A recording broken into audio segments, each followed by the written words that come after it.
បាទថ្ងៃហ្នឹងទី26 2020ប្រាក់បាទចិត្តដាច់ឆ្នាំហើយបើចន្ទីយើងឆ្នាំនេះវាចេញបានស្រស់ល្អណាស់គ្រប់ម៉ាយគ្រប់តងគឺបើគឺល្អបាទហើយឆ្នាំនេះអាកាសធាតុក៏ល្អទៀតវាសត្វល្អិតអីក៏មិនមានការយាយីអីដែរมันមានការយាយីអីទេ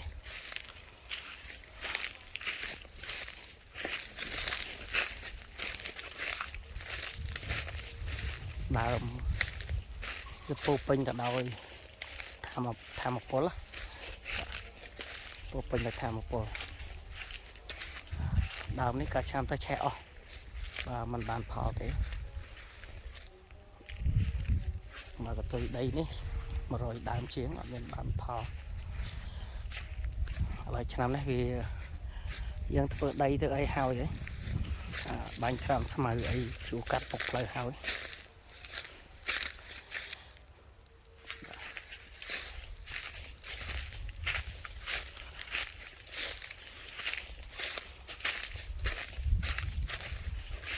ម្ដុំនេះវាដើមស្មើអត់ធំតូចទេស្លាស់ជើងក្រោមស្លាស់ជើងក្រោមល្អណាស់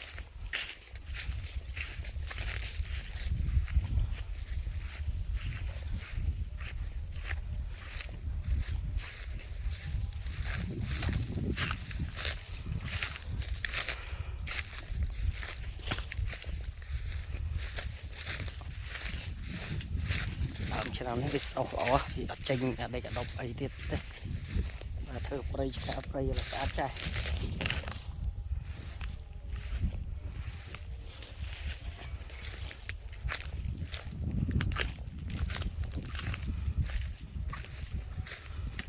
បាទយកសាច់ចេញគឺទាំងអស់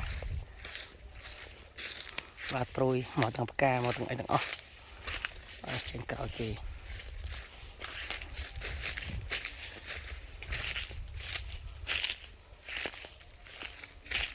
បាទកន្លះខែទៀតរីកផ្ការីកហើយកន្លះខែនេះគឺចាប់ដើមផ្ការីកមកបងប្អូនណាកន្លះខែទៀតចាប់ដើមរីកមក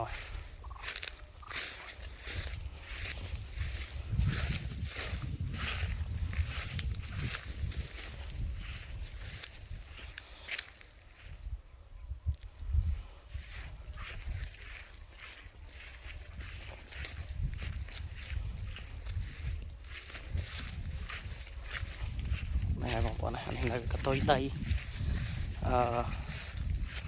ក្តារដីហ្នឹងក៏វាល្អដូចគ្នា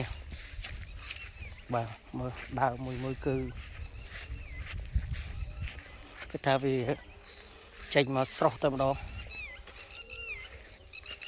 ចេញមកស្រស់ឆ្នាំនេះ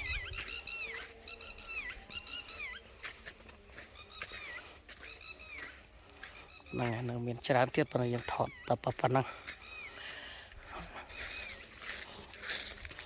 ឆ្នាំនេះដើមខ្លះរៀងអន់រៀងរយមិនក៏វានៅតែចេញមកដែរល្អស្មោកល្អមែនតើឆ្នាំនេះ